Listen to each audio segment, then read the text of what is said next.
Apa ciri-ciri Tuhan? Apa ciri-ciri ciptaan? Kalau you tanya non-Muslim, percayalah, non-Muslim ini majoriti semuanya tak mampu nak jawab.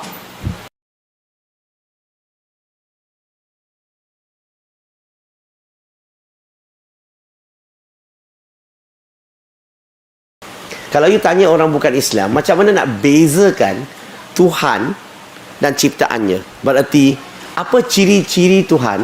Apa ciri-ciri ciptaan? Kalau you tanya non-Muslim, percayalah, non-Muslim ini majoriti semuanya tak mampu nak jawab. Tahu kenapa?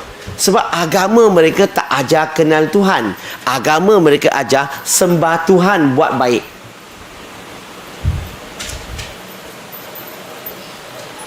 Islam bukan sembah Tuhan dulu. Islam kenal Tuhan dulu. Boleh bezakan Tuhan dan ciptaannya dulu. Kalau kita boleh bezakanlah, barulah kita menolak ciptaan Tuhan. Kita nak abdikan diri kepada pencipta. Betul ke tak betul?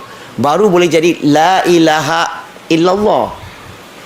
So tanya non-Muslim, biasanya mereka kata tak tahu. So kita bantu dia, kita tanya fitrah dia. Sebab Tuhan, Allah Subhanahu Wa Taala telah tanam dalam setiap diri manusia, dalam hati manusia, tak tahulah hati ke diri ke, tak kisahlah. Allah telah tanam sesuatu dalam diri manusia, setiap manusia, fitrahnya boleh kenal Tuhan. Takkanlah Tuhan cipta kita, Tuhan tidak program kita untuk boleh kenal dia. Takkanlah Tuhan cipta kita, dia tak program kita supaya kita boleh bezakan siapa Tuhan, siapa ciptaan.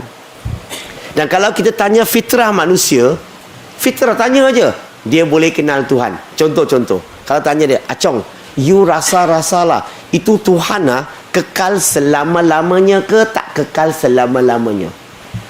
Apa jawapan kita biasa akan dapat? Dia akan kata Tuhan kekal selama-lamanya. Yang tak kekal tu ciptaan. Bagi contoh, manusia lah tak kekal.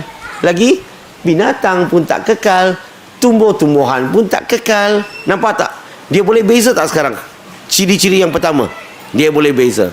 Tanya yang kedua, Tuhan ada permulaan, ada akhir ke?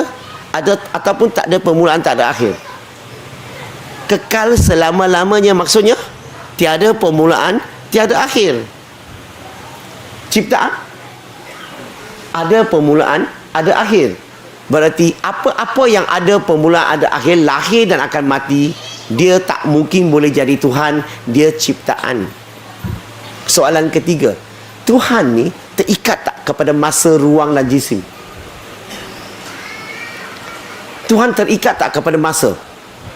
Tuhan tak terikat kepada masa, tidak terikat kepada ruang, tidak terikat kepada jisim. Ciptaan terikat. Kita semua terikat kepada masa, ruang dan jisim. Betul ke tak betul? Sebab itulah kita semua ni bukan Tuhan.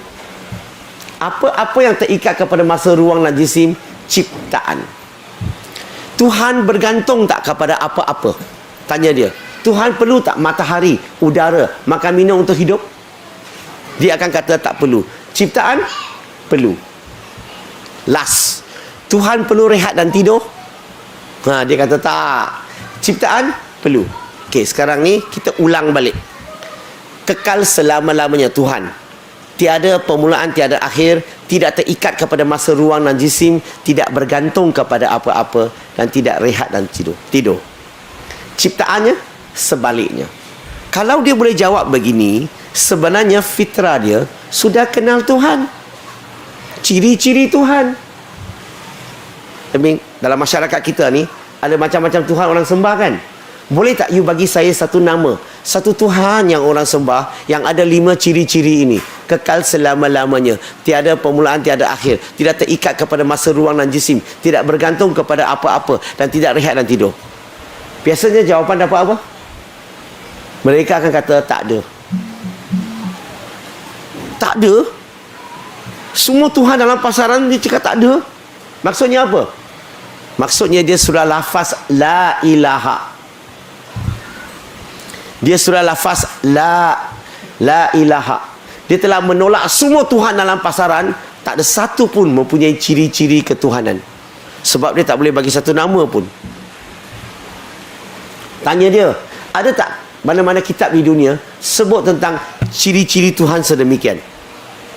Dia akan kata tak tahu atau tak ada. Dan cakap dengan dia, saya terjumpa ada satu kitab sebut, namanya Al-Baqarah, ayat 255. Dan kita boleh baca surah Al-Baqarah tu bagi dia. Ayat 255. Ayat terkursi. Dan kalau dia baca ayat itu, dia akan terkejut sebab apa? 5 ciri-ciri tadi tu yang dia setuju tu ada dalam ayat itu. Dan tanya dia, macam mana ini kitab boleh ada ciri-ciri Tuhan yang sebenar di sini? Kalau bukan datang daripada pencipta, mana mungkin boleh ada dalam kitab ini? Kenapa tak ada dalam kitab-kitab agama lain? Ada kemungkinan tak kitab ni datang daripada Tuhan sekarang? Kalau dia boleh terima ciri-ciri ini, sebenarnya fitrah dia telah la ilaha illallah. Apa-apa dalam alam ini la ilaha illallah, melainkan yang mempunyai ciri-ciri ketuhanan saja. Nampak tak? Akidah kita jelas tak?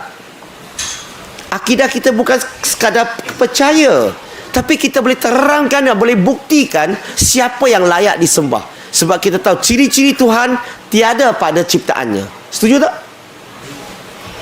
So, nak sampaikan dakwah, bincang macam ni saja.